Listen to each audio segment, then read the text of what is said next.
Kita campur, kita bahasa kita campur kan. Tiba-tiba ada English, tiba-tiba kita selit English kan. Macam diorang dia just terus. So rasanya lagu dia pun macam tu. Kalau yang macam betul-betul R&B apa semua tu, lo tak nampak sangat Nusantara tu dalam tu, kecuali dalam bahasa diorang. Welcome back. Hari ini kita reaction video seperti biasa. Abel dan Bapak akan mereaksi adakah musik di Indonesia lebih Nusantara. Oh gitu. Kalau anda tahu apa itu Nusantara, Google. Iya.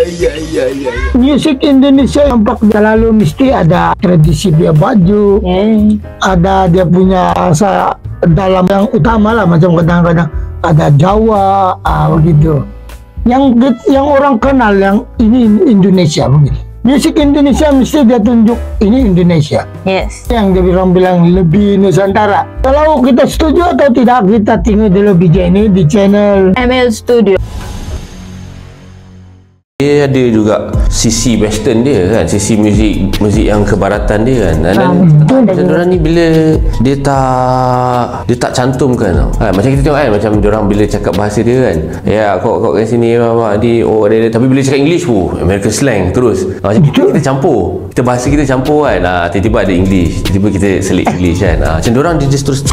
So rasanya lagu dia pun macam tu. Kalau yang macam betul-betul R&B apa semua tu, lo tak nampak sangat Nusantara tu dalam tu, kecuali dalam bahasa dia orang tapi sebab dia banyak sangat macam tu, dia dah create satu mold yang boleh katakan ni macam dia orang punya jazz, dia orang punya style of light music R&B dia orang kan. Betul. Pemilihan chord dia tu semua tu memang Indonesian lah. Nusantara music dia pula memang still kekal tradisional. Dengan Malaysia pula, kalau bab tu lo rasa kita pun, saya bilang tadi kan, Indonesia punya music begitu. Kalau menonton satu video kau tidak tahu dari mana, biarpun dia macam K-pop, tapi kau belum lagi beberapa saat kau tengok, kau realize sudah ini Indonesia.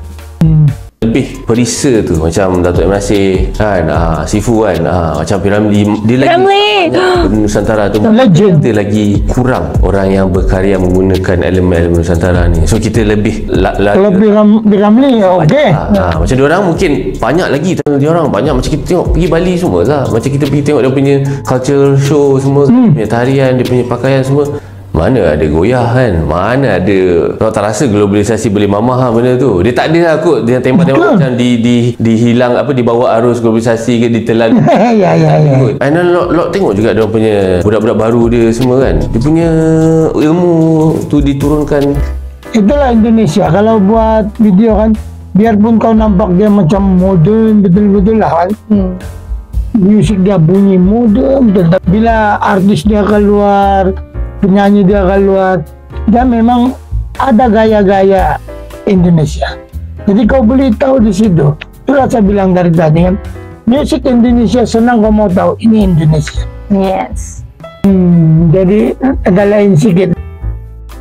Yang lain tu mati bersama tuan dia kan, dia turun betul-betul kan? Macam yang tarian tu semua tu kan, yang mata tu semua kan, lo tengok dekat video semua budak-budak semua dia ajar. Maknanya dia nak pelihara budaya tu betul-betul kan, bukan sekerat jalan. So mungkin kat sini dia rasa macam terhakis benda tu, pasal yelah ada benda lah kita tak boleh buat, macam wayang kulit tu ada benda yang kita kena tinggalkan apa semua kan. Itu sudah ketinggalan zaman, mana boleh bawa lagi kan. Terhakisnya benda tu membuatkan macam, yelah mungkin daripada zaman Piramli pun dia cuba nak letak banyak lagi joget supaya orang lagi aware benda tu, supaya benda tu tak hilang lah. Macam lo buat sekarang juga, cuba buat dengan gamelan, cuba buat dengan gazal, pasal macam Indonesia kan, dia tidak tinggalkan dandut kan. Dia makin turun tahun ke tahun kan, mesti itu dandut ada yang memviralkan lagu dandut. Benda ni tak bersambung, dia macam hilang macam tu je, sayang lah kan. Sebab Indonesia menggunakan satu bahasa, mana dah? Banyak pula bahasa. Itu Indonesia banyak bahasa lah. Itulah. Kadang-kadang orang nyanyi Papua. Itulah. Banyak dalam satu musik tu, kadang-kadang orang pakai 2-3 bahasa. Banyak, bukan dia pakai satu bahasa saja, bukan bahasa Indonesia. Kalau nak ikutkan secara idealisnya, ya betul. Macam kita ada pecahan, kita ada segregation. So macam mungkin bila kita buat lagu dalam bahasa, orang yang daripada SRJKC tak layan, SRJKT pun tak layan. Mungkin dia boleh layan lenggok lah kan. So kita dah lah populasi kecil, itu pecahkan lagi kan. Itu secara idealisnya, secara senang, populasi kecil, benda tu efek lah. Alangkah baiknya kalau semua tu kita standardizekan kan. Tapi itu hanya setakat ni masih lagi idealis lah, masih lagi utopia utopia lah kan, nak anggap benda tu boleh terjadi kat sini kan. Kita cakap bahasa bila nak order burger je bro, satu burger ni kan. Kadang-kadang kita pun berpikir kalau negara Malaysia ini saya tengok memang orang lebih membawa bahasa orang putih juga, macam Filipina juga. Campur. Ya, dia campur sama kebanyakan di sini Chinese lah yang saya dengar. Seharian lah saya dengar di telinga saya memang bahasa Chinese banyak. Nah, kalau pula di sebelah KL sana aku dengar banyak bahasa orang putih lah. Orang guna, maupun dia dari India, dari mana-mana negeri lah. Orang berjumpa, orang bercakap memang Melayu tapi campur English. Ya, sama. Tapi kelainan di sini sama ya. Kalau di Sabah, kalau orang Sabah memang betul-betul pakat Sabah dia. Jadi orang guna bahasa betul-betul bahasa Sabah satu sih. Jadi kalau nampak orang Chinese ni nampak orang Sabah yang tempatan betul Sabah, orang akan cakap Sabah juga. Dia tidak akan cakap Chinese sama dia. Begitu. Sabah punya orang hampir-hampir macam Indonesia. Hampir-hampir. Sebab Indonesia pun menggunakan satu bahasa kan. Biarpun lain bahasa dia, ketemu satu orang Indonesia juga, orang pakai bahasa Indonesia bercakap. Orang Sabah memang begitu juga. Dusun, Cina, bercakap. Cakap Melayu juga. Orang Indonesia, orang Sabah jumpa, itu lain lah. Dia cakap Indonesia, Sabah balas Sabah. Tapi sini banyak orang Indonesia, tapi kalau kami berkomunikasi, orang paham dia. Paham kan? Nah, terus saya bilang kalau Sabah jumpa Indonesia itu aja kelainan dia. Orang Indonesia ini tetap cakap dia orang punya bahasa Indonesia. Dan orang Sabah ini cakap Sabah lah. Iya, kami tidak akan pretend mau cakap. Ya, macam orang Sabah di Semenanjung, di KL kan, tetap Sabah juga bahasa. Unless kau betul-betul nggak paham lah. Kalau ada juga satu dua orang yang pulang dari KL tuh datang di Sabah terus berubah dia punya suara jadi KL kan, orang di sini orang marah kan. Kau tuh dia bilang. Ya, kau tuh kena angin gitu, kayak begitu.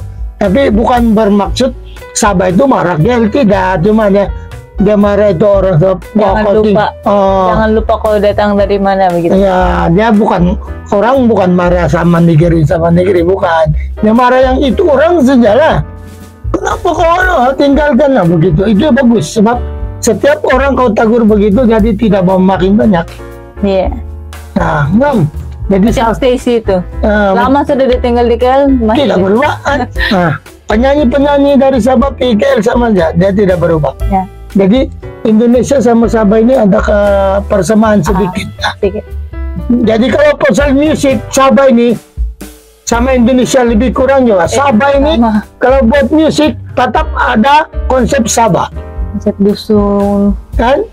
Ada konsep Sabah. Jadi Indonesia pun sama juga lah. Kalau diorang buat memang lebih Nusantara lah. Yes. Nah, jadi tajuk dia kita setuju. Indonesia lebih Nusantara. Oke, sampai sini dulu lagunya nih. Kalau tersilap cakap, minta maaf banyak-banyak dan kita jumpa lagi di our next video reaction. Wow, peace.